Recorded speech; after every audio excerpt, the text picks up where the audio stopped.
Você quem acompanha a programação da Assembleia Legislativa do Estado de São Paulo, seja muito bem-vinda, muito bem-vindo. Eu sou Arthur Neves e este é o programa JK, direto do plenário Juscelino Kubitschek, o maior parlamento estadual da América Latina, Assembleia Legislativa do Estado de São Paulo. Eu já começo este programa perguntando a você se você conhece o policial militar Rafael Henrique Cano Telhada. Já ouviu falar? Eu acho que o sobrenome já fica mais claro, não é? O deputado estadual Capitão Telhada, que está aqui conosco hoje, então participando deste programa. Deputado, seja muito bem-vindo. Que bom ter o senhor aqui no programa JK. Obrigado, Arthur. O prazer é todo meu de estar participando aqui com a TV Alesp, nesse programa com um novo formato, né, aqui em pleno plenário, que é o nosso local de trabalho, nosso habitat dos deputados estaduais. Então, muito bem-vindos e obrigado pelo convite. Deputado, há 20 anos o senhor ingressava na Polícia Militar, não é? Nós estamos em 2024, exatamente 20 anos, né? Eu gostaria que o senhor fizesse um balanço desse momento do senhor, para que a gente pudesse chegar até o maior parlamento estadual da América Latina. Perfeito. Eu acho que até antes disso, Arthur, quando a gente reflete sobre a nossa origem, né? Antes de eu ser policial militar, eu sempre gosto de lembrar dos meus vínculos familiares. Eu sou filho da Ivânia e do Paulo, Coronel Telhada. Sou irmão da Juliana, nascido na freguesia do Ó, aqui periferia da capital de São Paulo. Uma família muito unida, uma família baseada nos ensinamentos cristãos. Pela graça de Deus, desde o meu nascidouro, a gente frequenta a Congregação Cristã no Brasil, então dali a gente já extraiu, né, diversos princípios, pilares da nossa atuação hoje, como adultos, como homens, como mulheres. A gente extrai da tenra infância e justamente do seio familiar e do convívio social que a gente está inserido. E quando eu fui crescendo e iniciando minha adolescência, eu já tinha clara noção, já tinha uma convicção, particularmente nem sei de onde veio tanta convicção assim na época, mas eu já sabia o que eu queria ser. Eu queria ser policial militar.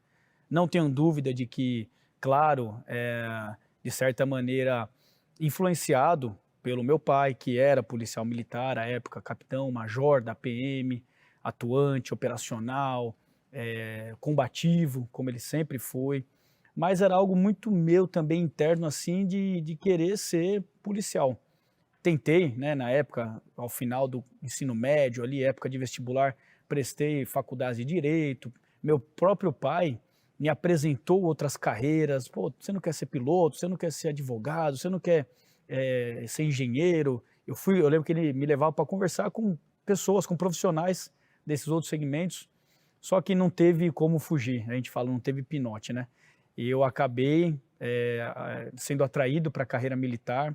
Com 17 anos, eu passei no concurso, no vestibular, na época FUVEST, que era o mesmo vestibular no qual eu ingressava na USP, e acabei entrando na Academia do Barro Branco aos 17 anos, em 9 de fevereiro de 2004, então completou agora recentemente 20 anos de serviço público prestado à sociedade paulista.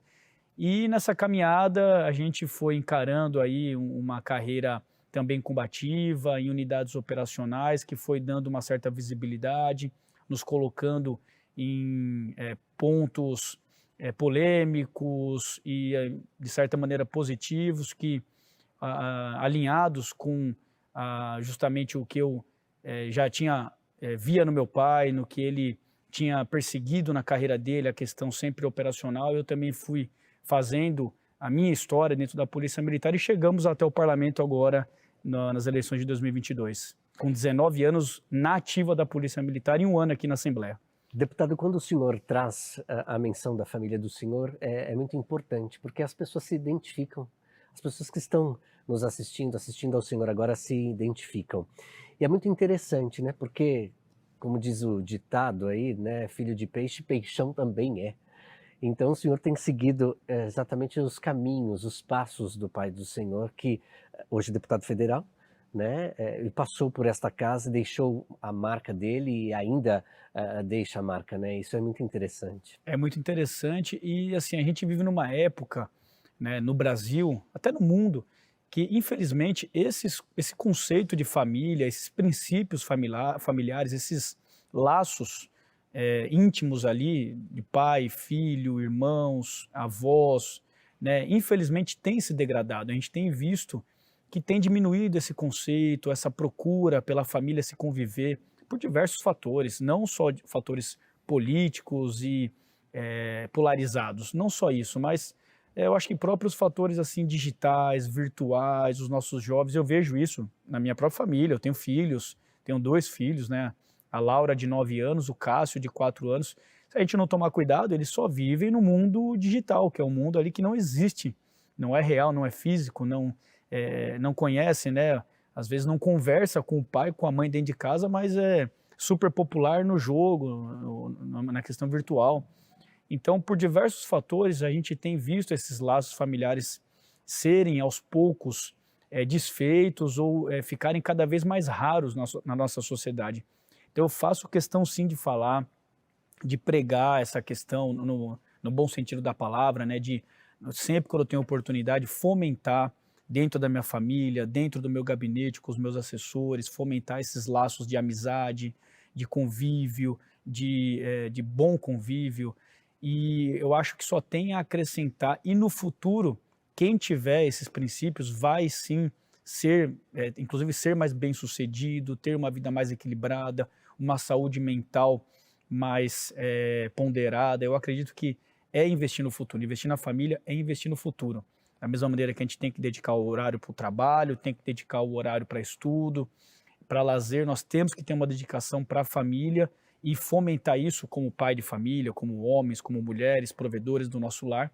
A gente tem que trazer assim, quase que forçar, fomentar esse convívio. E outra, a gente vive numa época de muita internet, onde cria-se muitos personagens. E quando eu falo da minha família, quando eu falo do meu pai, da minha mãe, dos meus avós, quando eu falo da igreja, eu me sinto muito à vontade, porque não foi uma criação de personagem, tanto do Coronel Telhada quanto minha, para vir para a política. Porque eu sei que às vezes aparece uma pessoa no YouTube que quer falar de esquerda, quer falar da direita, que quer falar de liberalismo, que quer falar de assuntos polêmicos, de família, de cristianismo e tal, mas a pessoa às vezes não... Ela é quase que uma roupagem que ela cria para justamente engajar, para estar na crista de uma onda ali, de uma hype de internet. A nossa família não, a gente vem de fato de uma criação evangélica. Você pode notar aqui diversas solenidades que meu pai fez ao longo desses 8 anos que ele esteve aqui na Assembleia. Ele leva a neta, coloca lá em cima, sentado com ele na presidência de uma sessão solene. Quando eu chego no ambiente, até a gente recebe muito comentário positivo por isso. Meu pai está aqui numa sessão solene, num quartel, não importa se nós estávamos fardados ou não. Aonde eu chego, eu cumprimento meu pai com um beijo, cumprimento com um abraço, cumprimento assim, uma demonstração de carinho espontânea entre nós, entre pai e filho, entre irmãos, entre familiares, que a gente vê muito pouco hoje em dia. E isso na minha família é muito natural, a gente foi criado assim, a gente tem isso como princípio, que não abrimos mão antes de ser policial, antes de ser militar, antes de ser político, antes de ser qualquer status ou conceito profissional. Eu acho que antes de tudo isso, nós somos pais, filhos, irmãos, e é essa base que faz a gente ter motivação para trabalhar, para buscar, inclusive, um mundo melhor futuro, que é o nosso papel aqui na política. Construção de uma sociedade melhor para o futuro. E é essa base que nos direciona nessa jornada. Deputado, exatamente seria esse equilíbrio que o senhor sempre buscou e sempre fez valer a pena quando estava diante de uma ação, nas ruas, assim como também aqui na tribuna, no plenário JK? Sem dúvida, sem dúvida. Eu acho que toda decisão nossa, toda atuação, principalmente quando a gente fala em polícia militar, em segurança pública, né? O profissional da segurança pública, aquele homem, aquela mulher que tem milésimos de segundos para resolver, para decidir numa situação agressiva, numa situação violenta, num cenário que ele se depara louco, né? De um caos de uma cidade como São Paulo, de um país como o Brasil. E lembrar que o agente de segurança pública, ele não só convive numa sociedade caótica, porque ele também é um cidadão, no momento de folga ali, ele também é pai, filho, irmão, ele também é esposo, ele também é o proprietário de um carro, de uma moto, de uma residência, então ele é um cidadão comum. No momento de serviço, ele é um agente de segurança pública e sempre, né, pairando sobre ele a questão da legislação penal fraca, que não o protege, não protege a vítima, não protege o cidadão de bem. A nossa legislação ainda hoje no Brasil não dá essa proteção à vítima, não tem o olhar sobre o cidadão policial, sobre o cidadão de bem. A nossa legislação protege e traz benefícios e traz uma série de vantagens e progressões para o criminoso. A nossa legislação é paternalista em relação ao criminoso. Isso é quase que cultural no Brasil, algo que a gente vem tentando desmistificar na política, com a recente inserção na política de policiais e militares e promotores e juízes. Eu acho que está tendo uma guinada para desmistificar essa narrativa de que a política e as leis têm que defender o criminoso como vítima. Não, vítima é o policial e é o cidadão de bem. Então, o agente de segurança ele tem que ter esse equilíbrio familiar, porque tem tanta pressão sobre ele, tem a instituição dele, tem os regramentos internos, tem a legislação, tem a mídia, tem as mídias sociais, enfim, é tanta pressão e ele que vai se deparar, ele, carne e osso, vai se deparar com o bandido, vai se deparar com uma mulher em parto, vai se deparar com uma briga de marido e mulher, com as emoções à flor da pele e ele vai ter que decidir, ninguém vai decidir por ele. Ninguém, ele não está no ar-condicionado, ele não vai ter os autos para analisar, ele não vai ter a tribuna aqui igual nós para falarmos um discurso até ensaiado, se quiser, não. O policial militar, o policial civil, o agente de segurança, ele tem milésimos de segundos para decidir e aí ele vai acertar ou errar e vai ser julgado por vários. Então, se ele não tiver o equilíbrio familiar, um equilíbrio e uma base religiosa e mental, ele não consegue desenvolver a atividade dele a contento. Então a gente, quando fala com os novos policiais, com novos agentes que ingressam na segurança pública, eu falo muito isso. Eu falo, cuidem da mente de vocês, cuidem da saúde de vocês, física e mental, tenham uma base religiosa, não importa qual, não importa a religião em si, mas tenham uma base religiosa, para você saber que existe algo maior do que nós aqui na Terra, antes da gente e depois da gente, tem algo a mais. E cuidem da família, tenham uma base familiar, tenham para quem voltar. Isso é muito importante para o soldado, e o soldado no conceito de cidadão que trabalha pela segurança.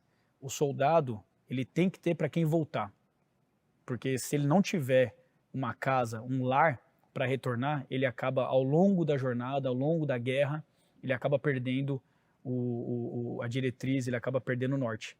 Então é muito importante essas bases para que a gente consiga cumprir a missão com êxito e com sucesso.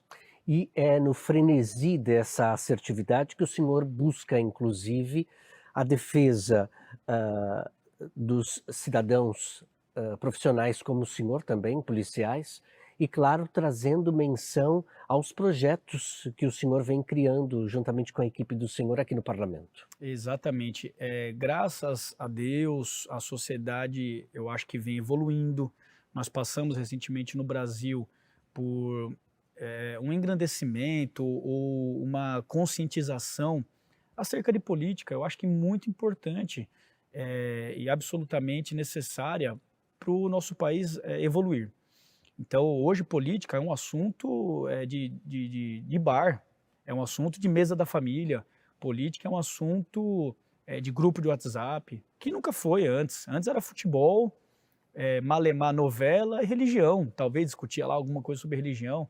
Não se falava sobre política, ninguém sabia o que fazia um deputado estadual, um deputado federal, um vereador, era muito limitado, era um mundo muito apartado do mundo real, digamos assim. Era um nicho pequeno, era um grupo pequeno que dominava esse assunto. E de talvez 5, 8 anos para cá, a gente teve uma conscientização, popularizou o tema política.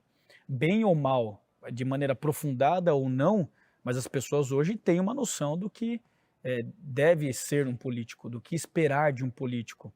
né? Ainda há uma confusão, é claro, de competências constitucionais, que é natural, mas eu acho que isso acrescentou muito para a sociedade como um todo.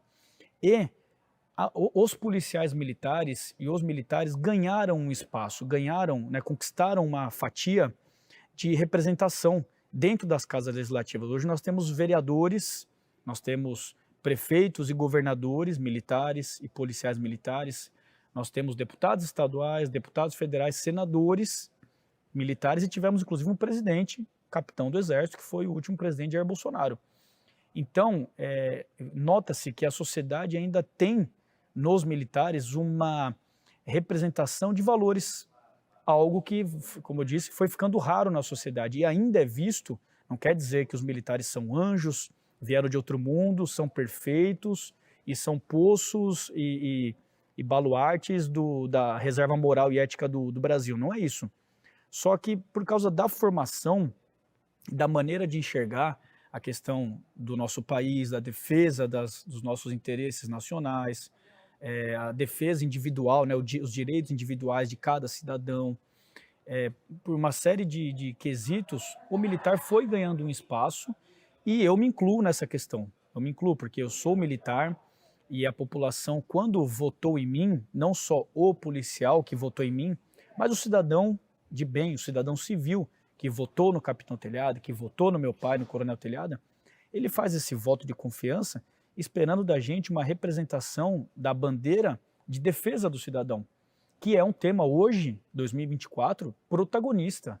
A gente sabe que as eleições municipais, por exemplo, se aproximam e o tema que mais vai ser discutido e que mais vai estar nos debates e que os candidatos terão que se preocupar é a segurança pública, porque é o que aflige o cidadão hoje, brasileiro.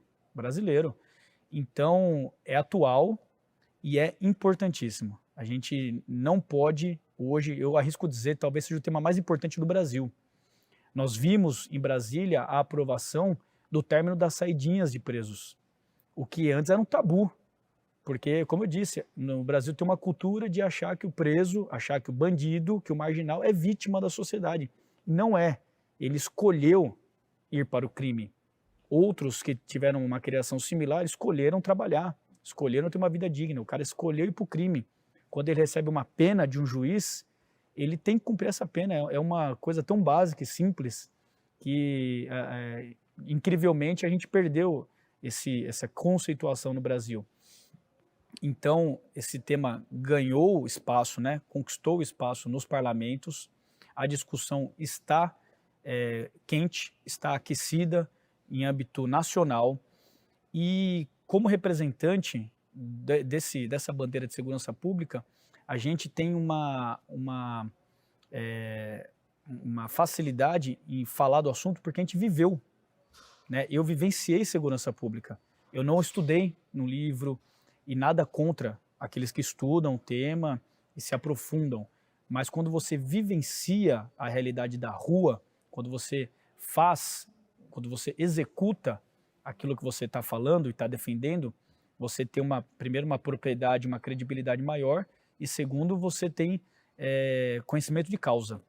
Então eu acho que a gente tem uma chancela para falar do assunto, não de maneira superficial, mas quando a gente está numa comissão de segurança pública, que eu faço parte, quando a gente está numa comissão de direitos, defesa dos direitos da pessoa humana, que eu faço parte também, e entra numa discussão envolvendo agente de segurança, envolvendo polícia, envolvendo sistema prisional, ou sistema jurídico, né, como um todo, a gente consegue navegar por esse tema de maneira tranquila e com propriedade, porque nós vivenciamos. E o cidadão hoje espera e quer representantes que saibam o que está falando. Se você lembrar, Arthur, há poucos anos atrás, nenhum político queria falar de segurança pública. Ou era dois extremos, né?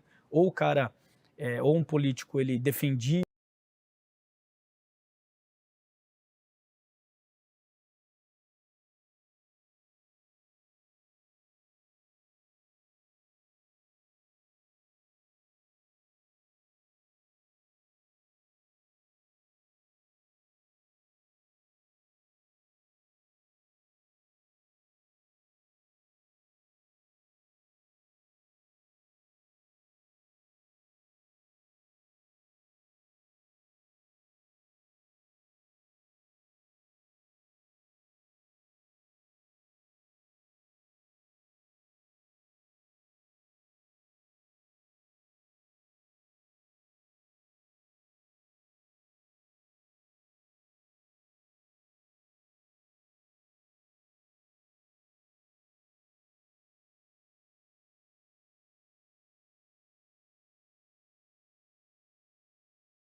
Estamos de volta com o segundo bloco do programa JK, direto do plenário Juscelino Kubitschek, Assembleia Legislativa do Estado de São Paulo, Palácio 9 de Julho, maior parlamento estadual da América Latina, e hoje num bate-papo super bacana com o deputado estadual Capitão Telhada.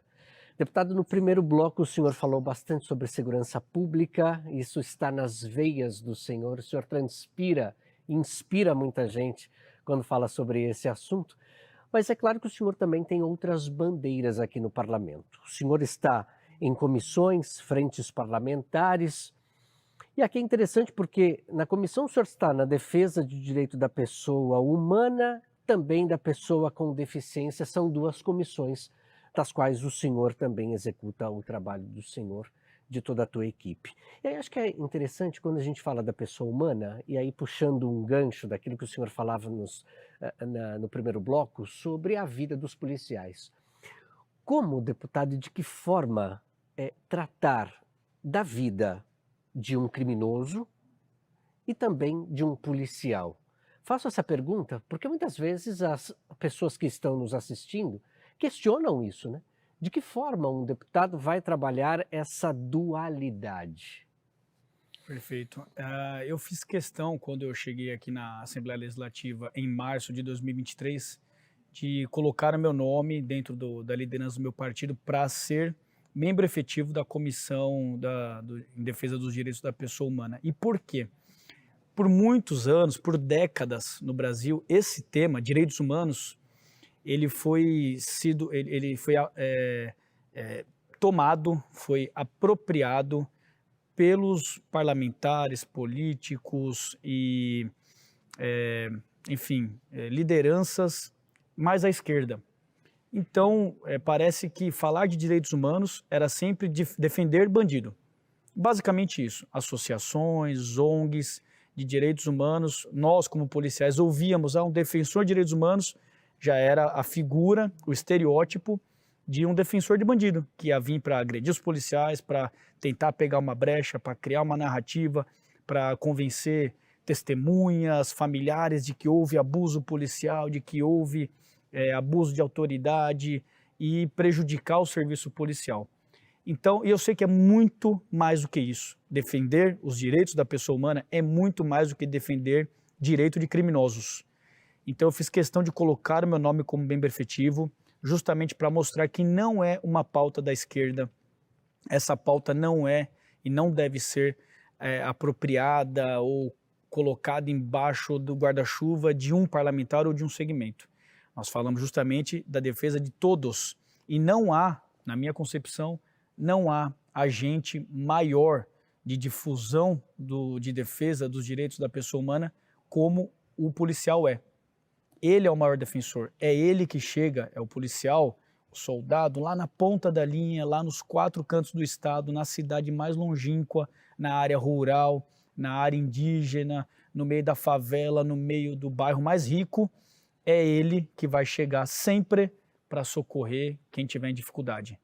Qualquer pessoa, qualquer cidadão no Brasil lembra do número 190 e não liga para o bombeiro, não liga para o trânsito, não liga para a prefeitura, ele liga para tudo, para o 190, para tudo. Então, não há um agente, um cidadão, um ser humano que defenda mais os direitos humanos do que o próprio policial. E outra, a gente sabe que dentro dessas comissões tramitam as pautas, antes de vir aqui para a plenária, elas tramitam na comissão. Então, muito do que nasce ali, que seria pejorativo, ou que seria agressivo ou negativo para as instituições policiais, a gente consegue colocar um outro olhar, colocar um olhar de um policial, colocar um olhar de um cidadão de bem, de um político de direita. Eu reforço mais ainda o acerto nessa minha decisão, porque a gente consegue criar debates interessantíssimos ali, trazer a visão de um policial hoje político e estancar iniciativas que seriam negativas ou então motivar e dar mais força para iniciativas positivas. E quando a gente fala em direitos humanos, a gente tem que lembrar que o próprio policial é um ser humano. Eu vou dar um exemplo que todos vão se lembrar. No Carnaval de 2024, nós tivemos uma escola de samba que em uma das suas alas retratou policiais militares do choque como diabos, como Satanás. Então, talvez as pessoas que nos assistam aqui se lembrem, tinham lá, eram demônios, caracterizados como demônios, com chifre vermelho, fardados, né? Então capacete de tropa de choque, fardamento, escudo escrito choque, ou seja, um policial militar do choque retratado como um demônio. E toda a ala, 200, 300 pessoas fardados daquela maneira, né? Retratando o policial como um demônio. Outro detalhe, 2 autoridades desfilando nessa escola, um deputado federal do PSOL e o ministro dos Direitos Humanos, desfilando nessa escola que estava retratando o policial como um demônio. E aí, claro que eu fiz uma moção de repúdio e fiz um convite para essas 2 autoridades virem aqui na Assembleia conversar com a gente e dar explicações. Como que o ministro que defende os direitos humanos desfila numa ala que está literalmente agredindo os direitos humanos do policial?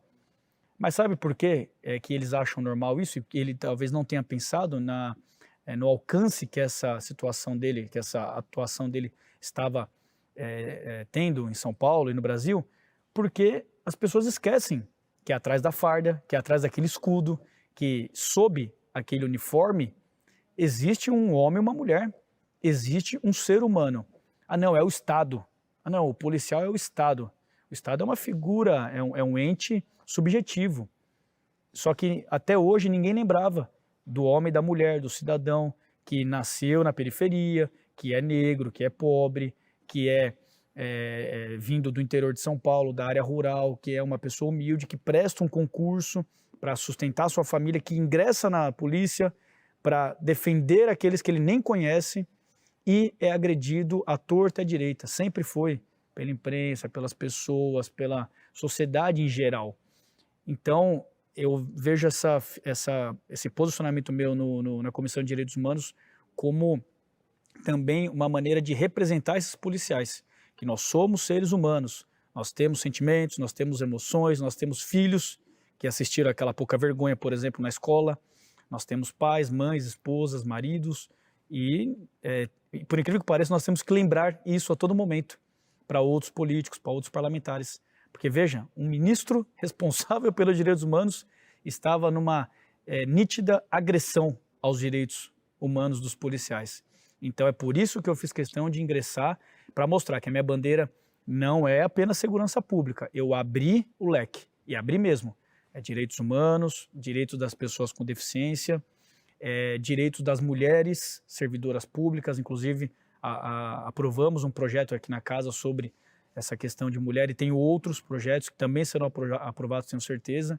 Enfim, o leque abriu porque a gente recebe, né, muita demanda, então a gente tem que estar pronto para atender a sociedade. Falando especificamente sobre as pessoas com deficiência, a gente está gravando este programa no início do mês de abril, inclusive dia 2 de abril, celebrado então Dia Mundial da Pessoa com Transtorno do Espectro Autista. É interessante Perfeito. Essa análise, e o senhor também tem defendido muito essa causa. Exatamente, é uma causa que eu já tinha contato dentro da Polícia Militar, enquanto na ativa, porque nós temos muitos policiais militares deficientes. Eu sou associado, por exemplo, da Associação da Polícia Militar dos Deficientes Físicos, que é uma associação formada toda, seu corpo diretor, seus membros, todos são policiais deficientes e trabalha muito no apoio ao policial e ao familiar do policial. Então, quando eu vim aqui para a Assembleia, eu já tinha esse contato e aqui cresceu, aqui aumentou esse contato com o tema deficiência intelectual, deficiência física. E por quê? Qual que é o meu objetivo em trabalhar nesse tema, em fazer parte da comissão? Eu quero ver o Estado de São Paulo, eu quero ver a Polícia Militar aproveitando os seus policiais deficientes. Eu não me conformo da gente ter lei que obrigue, por exemplo, o empresário, que obrigue a iniciativa privada a ter uma cota percentual de pessoas com deficiência nos seus quadros de funcionários e o próprio Estado não fazer a sua lição de casa. O policial militar hoje, ele aposenta, ele é obrigatoriamente, compulsoriamente ele é aposentado porque ele perde um dedo, porque ele perde uma visão, porque ele se torna cadeirante num acidente de viatura, por exemplo, ou ele perde uma parte do membro inferior num acidente de motocicleta, viatura, numa Rocan, ele sofre um acidente e perde, como, casos reais estou falando, do joelho para baixo. Só que esse policial militar aposentado obrigatoriamente na polícia, ele, que perdeu uma perna, ele é um atleta de corrida hoje. Será que ele não poderia estar nos quadros da polícia militar, que seja administrativo, mas contribuindo com a polícia, trabalhando na polícia ainda, inclusive liberando um policial que não é deficiente para estar na rua?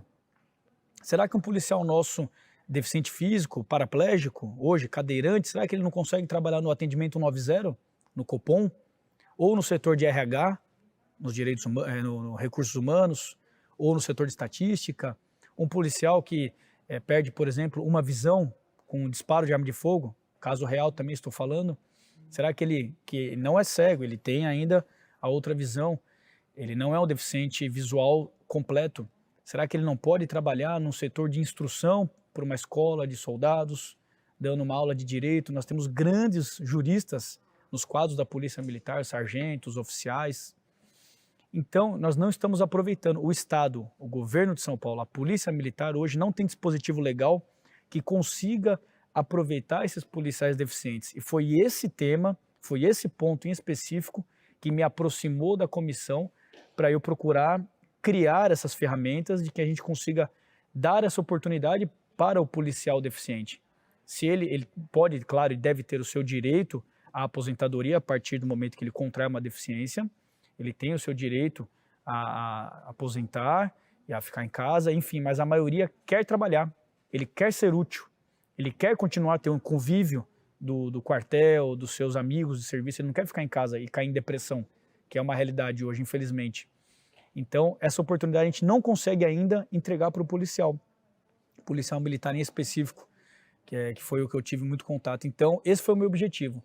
Me trouxe para essa área, tenho conversado muito com o secretário de Segurança Pública, tenho conversado muito com o governador sobre esse tema em específico, e nós estamos construindo uma legislação para que consigamos aproveitar esses veteranos deficientes. Então, o policial militar, ele aposenta, ok, ele se tornou deficiente, mas a nossa ideia é que ele tem oportunidade, se quiser, voltar a trabalhar, voltar ao quadro ativo e dar sua contribuição, sim, porque ele é produtivo, nós queremos ele conosco, nós precisamos dele nos nossos quadros dentro da Polícia Militar. E, claro, se aproximando desse assunto, surge o que vem crescendo muito, a questão do diagnóstico do autismo, surge a questão da neurodivergência, da dislexia, do TDAH, enfim, eu tenho visitado muitas instituições que também labutam nessa área, a ACD, diversas APAES, tenho tido muito contato com familiares que enfrentam essa questão no seu dia a dia e a gente se apaixona, né? É um tema que quando a gente começa a trabalhar e começa a se aprofundar, estudar aquilo ali, a gente vai se apaixonando e queremos dar mais contribuição ainda. E é uma das políticas que eu mais tenho prazer hoje em contribuir dentro da Assembleia Legislativa, é o tema pessoal com deficiência. Muito bem, deputado, a gente sai um pouquinho das comissões. Antes de a gente entrar para as frentes parlamentares aqui, que segue mais ou menos um padrão, mas o senhor deixou aí no ar um projeto de lei aprovado aqui na Assembleia Legislativa do Estado de São Paulo, que institui o mês Maio Furtacor, que é relacionado à saúde mental da mulher mãe. Eu gostaria que o senhor falasse sobre esse projeto, claro. por favor. O pessoal sempre fala assim, pô, Capitão Telhada aprovando lei para saúde materna, o que tem a ver segurança? Eu falo, pô, gente, segurança pública é minha bandeira principal, é claro, sempre vai ser. Mas espera aí, hoje nós somos representantes e nós estamos abertos a toda a sociedade. E no ano 2023 eu tive contato com um grupo de mães que fazem um trabalho incansável, que é o grupo Maio Furtacor, dentro dessa temática, que é justamente trazer orientação, informação aos cuidados da saúde materna, tanto no período da gestação quanto no pós-parto. E aí me trouxeram uma série de estatísticas que eu não conhecia, passei a ter contato a partir de então, que no Brasil nós temos uma grande incidência de depressão pós-parto, de síndrome do pânico, de síndrome de ansiedade, chegando às mães, muitas que são acometidas por essa depressão e por esse estresse, como se praticamente é um estresse pós-traumático, a fazerem mal para si mesmo ou para o bebê, no estado puerperal. Então, nós temos que dar visibilidade. Para você ter uma ideia, 13% de mães, após o parto, têm questão de... são afetadas na saúde mental. 13%, é um número altíssimo. E eu tive um contato, falei, pô, como que podemos ajudar? Meu gabinete está à disposição. Então, nós fizemos um projeto para inserir no calendário estadual e oficial do Estado de São Paulo o mês de maio como mês de referência e visibilidade a esse tema. Qual que é a intenção? Levar informação às diversas mães que eventualmente passam por essa questão, que existe saída, que existe tratamento, que elas têm que ter um suporte adequado, psicológico, psiquiátrico, para que elas ultrapassem e saiam, né, que tenham uma luz no fim do túnel, que saiam dessa questão de depressão pós-parto e de estresse pós-traumático. Então aprovamos esse projeto em maio, que é o mês dos Dia das Mães, por isso mês maio furta-cor. Mês de maio, Dia das Mães, e furta-cor é uma cor que ela muda, a furta-cor é uma cor que ela se altera conforme a luz que ela recebe, que é o caso da saúde materna. A mãe em gestação, ela pode ser uma extrema alegria, como pode ser uma extrema tristeza. Então, conforme a luz que ela recebe, a atenção que ela recebe, a sua natureza pode ser alterada. E é esse o nosso objetivo, dar luz nesse tema e que seja algo difundido no Estado de São Paulo a partir de agora que aprovamos nossa lei, para que a gente traga aqui para a Assembleia e outras casas e outras instituições e faculdades a discussão sobre esse tema e principalmente a informação para as jovens, para as mães, como lidar com essa questão da depressão pós-parto. Dentro do projeto ligado à saúde feminina, eu também tive contato com uma série de policiais femininas que ainda hoje têm a sua licença maternidade iniciada a contagem a partir do parto. Porém, muitas têm o parto prematuro, ou seja, a criança nasce e fica hospitalizada 15, 30, 45 dias, 60 dias. E a licença maternidade da policial feminina está sendo contada já. Ela está perdendo licença maternidade e o bebê, o filho, nem está em casa. Então nós apresentamos um projeto e já está caminhando nas comissões esse projeto. Eu acredito que vamos aprovar em breve, para que a contagem da licença maternidade de todas as servidoras públicas de São Paulo, não só das policiais militares, mas de todas as mulheres servidoras públicas do Estado de São Paulo, passe a ter a sua contagem na alta da mãe e do filho. Quando forem para casa, que inicia a contagem da licença maternidade. É um projeto, um pequeno detalhe que a gente altera na legislação, mas que faz na ponta da linha para aquela mãe que vai ser beneficiada com essa legislação, faz uma grande diferença. Inclusive, os dois se convergem, porque a saúde mental da mãe, inclusive com filho prematuro, está totalmente ligado com os cuidados que ela consegue proporcionar ao seu filho, né? Sensacional. E um assunto vai constituindo esse grande mosaico, né, que a gente tem acompanhado aqui na fala do senhor. Deputado, é claro que toda mãe, num futuro, quer um filho dentro de uma escola. E essa escola, além de um ensino de qualidade, segurança. A gente cai lá naquele início do nosso bate-papo falando sobre segurança, mas a segurança na escola também é um tema que o senhor tem acompanhado de perto numa frente parlamentar. Exatamente. Quando eu cheguei aqui na Assembleia Legislativa, tivemos naquele mesmo período o episódio fatídico no Morumbi, um ataque a uma escola, a gente chama de agressores ativos. São agressores que entram num ambiente, pode ser escolar, pode ser de teatro, pode ser de show, de cinema, enfim, fazendo vítimas, agredindo pessoas aleatoriamente, procurando como objetivo de causar ferimentos e mortes. É uma modalidade criminosa não tão nova, porém veio à tona com força esse assunto, essa discussão e essa preocupação, veio somente agora em 2023, em que pese o primeiro atentado em escola no Brasil ter sido em 2001, 20 anos atrás, 22, 23 anos atrás. mas só agora em 2023 veio esse assunto de maneira enfática na mídia, né? E chegando na casa, eu como um membro das Forças Especiais da Polícia de São Paulo, eu sou caveira, né, formado em operações especiais, trabalhei no COI, atuei em ocorrências dessa característica, dessa natureza enquanto na ativa, então eu me vi na obrigação de fazer alguma coisa, porque quando aconteceu esse ataque, iniciou-se uma discussão no parlamento, só que uma discussão vazia, começou a politizar a discussão. Ah, isso é da direita, isso é culpa da direita extremista, isso é culpa da esquerda que autoriza o crime, que passa a mão na cabeça do criminoso. E eu vi os parlamentares discutindo sobre o assunto, só que eles não sabiam nada a respeito sobre o que é um agressor ativo, o que é uma segurança nas escolas, que tipo de crime é esse. E aí eu me posicionei publicamente na Assembleia Legislativa sobre esse tema e acabei ganhando a pauta, entre aspas, né? Eu consegui tomar conta dessa pauta porque até parlamentares mais antigos falaram assim para mim, Telhada, ninguém sabe o que está falando aqui, só você conhece esse assunto. E aí eu falei, pô, qual ferramentas eu tenho? Vamos criar uma frente parlamentar. Foi a ferramenta que eu encontrei naquele momento.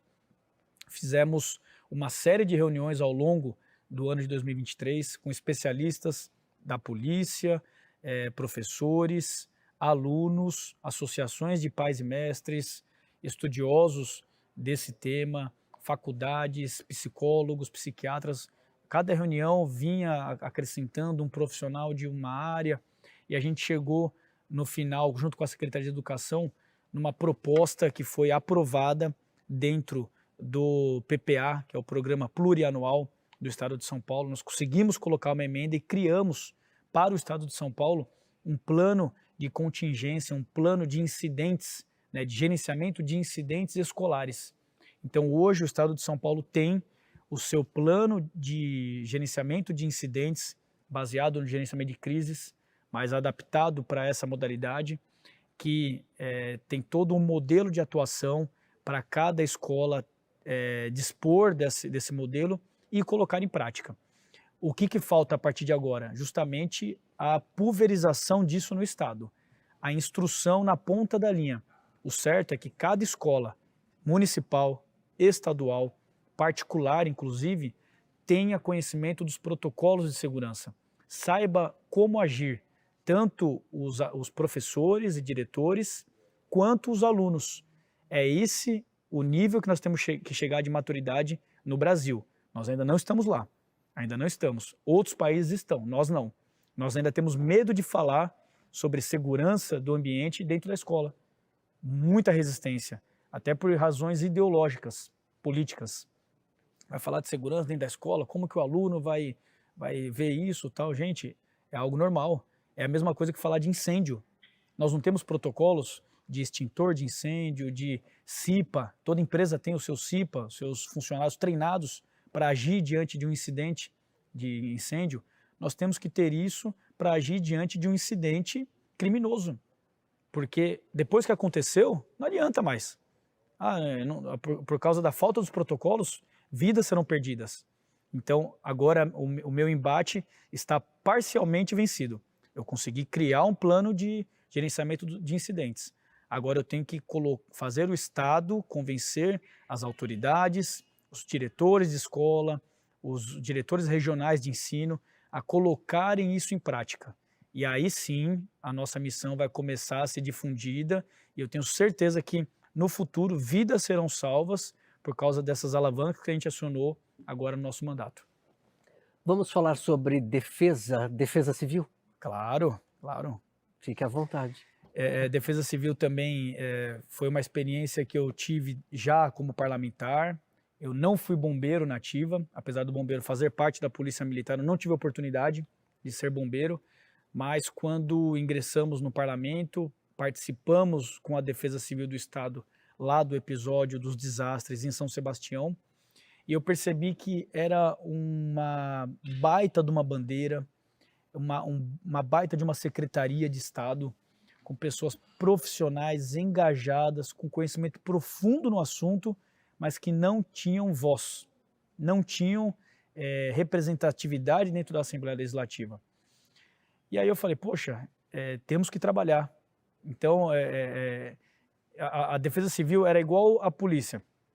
Tudo remete à nossa experiência como policial. Quando que as pessoas lembram da polícia? Quando precisa. Quando está sendo roubada, quando tem uma emergência, liga o 90. Ninguém lembra. Quando está tudo bem, ninguém lembra. A Defesa Civil é a mesma coisa. Ninguém lembra da Defesa Civil, ninguém lembra de equipar a Defesa Civil, ninguém lembra de dar recurso para a Defesa Civil, de dar conhecimento, de obra, de emergência da Defesa Civil, ninguém lembra. Só lembram quando acontece o desastre, quando está na emergência. Aí é tarde, porque já aconteceu. Então, um dos espíritos da gestão política, eu acho que é esse, é você se antever ao problema, né? Então, sentei com o secretário de Defesa Civil, que é o Coronel Engel, um coronel da Polícia Militar, ele é chefe da Casa Militar e acumula a pasta da Proteção e Defesa Civil. Sentei com ele e falei, eu quero ajudar. Como podemos levar as suas necessidades para o parlamento? E aí também encontramos a frente parlamentar como uma maneira de dar visibilidade no tema, porque tudo começa com a discussão. Eu odeio a ideia de tudo que sai da minha cabeça é maravilhoso. Ah, porque eu sou o deputado, eu sei tudo, eu conheço todos os assuntos. Não, é muito longe disso. Cada ideia que surge na minha cabeça, a primeira coisa que eu faço, chamo a equipe. Senta aqui 6, 7, 8 pessoas, pessoal, tive essa ideia, o que vocês acham? Vamos discutir. Eu quero ouvir as pessoas, eu quero ouvir as ideias, eu quero que agregue comigo. Então, chamei a Defesa Civil, fizemos a frente parlamentar, convocamos todas as defesas civis municipais do estado todo, num ato aqui, mais de 400 pessoas, lotou aqui o nosso salão, aqui o nosso auditório, e dali começaram a surgir ideias, surgir sugestões, aquele verdadeiro, como chama, brainstorm, né, que ficou uma época, pô, tempestade de ideias. E aí nós fomos, claro, opa, isso aqui dá, isso aqui não dá, fomos ali peneirando. A primeira a gente já alcançou, que é justamente a criação de um fundo estadual da Defesa Civil para que a gente esteja apto a captar recurso federal, recurso nacional, porque em Brasília já existe um Fundo Nacional de Defesa Civil. São Paulo não tinha até hoje. Então, como captar recurso do Fundo Nacional se nós não temos um fundo estadual? Como captar, por exemplo, doações? Quando aconteceu o episódio em São Sebastião, diversas empresas, pessoas físicas quiseram doar para socorrer as vítimas lá na Baixada, lá no Litoral Norte, e não tinha para quem doar. Ou era o fundo social, que fica muito limitado, ou teve que utilizar de ONGs, utilizar de associações para captar essas doações. Poxa, mas essa ONG é de uma pessoa, não é do Estado, não é da Defesa Civil. E aí, quem que vai ter acesso a esse fundo? Foram milhões e milhões de reais. Então, não foi bacana. Faltou um mecanismo. E, infelizmente, a gente percebe e a gente evolui na crise. Essa é a verdade. A gente evolui quando percebe a necessidade. Então, conseguimos apresentar um projeto, o presidente aqui da Assembleia está ciente, o governador sinalizou que quer esse fundo, apesar dele ele quer derrubar outros fundos do Estado, mas esse Fundo de Defesa Civil, ele percebeu que é importante e ele falou, pode aprovar, conversa com o presidente que nós queremos. Então, hoje na Assembleia já existe um movimento para que esse Fundo de Defesa Civil seja aprovado pelos deputados, talvez até como um projeto conjunto da Casa, para demonstrar justamente a contribuição da Assembleia. Vai ser, através dele, possibilitado angariar recursos para a Defesa Civil, para ajudar as prefeituras com pontes, com obras, com canalizações, com encostas, reformas, enfim, vai desafogar, tenho certeza que vai desafogar muitas prefeituras. E, mais uma vez, eu sempre foco a minha atuação na preservação de vidas. Quando eu falo de segurança escolar, é para preservar a vida de aluno, de professor. Quando eu falo de segurança pública, é para preservar a vida do nosso policial, do nosso cidadão de bem e, e como terceiro fator, do marginal também. A gente quer que ele seja preservado, é claro. E quando eu falo de defesa civil, a nossa intenção é preservar a vida, porque ela vai acontecer de novo. A chuva vai vir de novo. A enchente vai acontecer. Cada vez mais comuns, inclusive, né? Os desastres naturais têm acontecido cada vez com maior frequência. Então nós temos que nos preparar para que não chore lá na frente o leite derramado. Deputado, infelizmente o nosso tempo se esgotou, está demais interessante, mas antes de encerrar, eu gostaria de uma palavra do senhor. E por falar em palavra, permita-me, por gentileza, Na Bíblia, o livro mais conhecido no mundo, mais famoso, diz que seria do telhado em que as pessoas deveriam ecoar a voz daquele que traria as ordens. O senhor está no maior parlamento estadual da América Latina. O senhor trocou o figurino, mas o senhor tem uma ferramenta muito importante.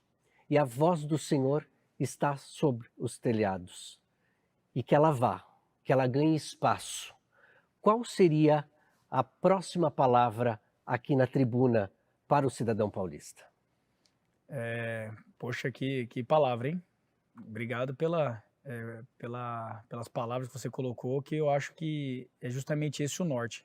A responsabilidade de servir a população nesses 20 anos de carreira que eu tenho entre polícia militar e parlamento. Eu vejo ambos como um serviço público e um serviço de prestação ao próximo.